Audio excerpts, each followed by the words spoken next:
Hola, somos Nerea Serrano. y Yuna Prats y el experimento que vamos a hacer es mezclar colores con papel. Lo que necesitamos para hacer este experimento son colores, agua y papel.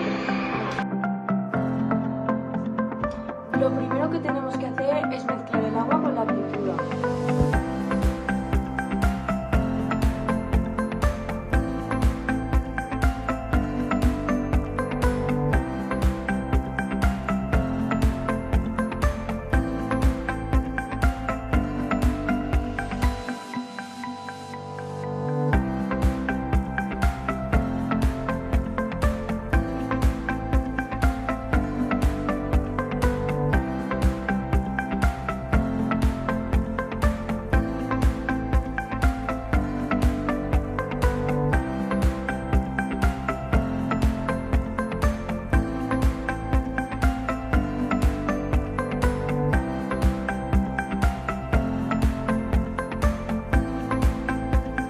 Luego pondremos el papel entre los dos vasos de colores.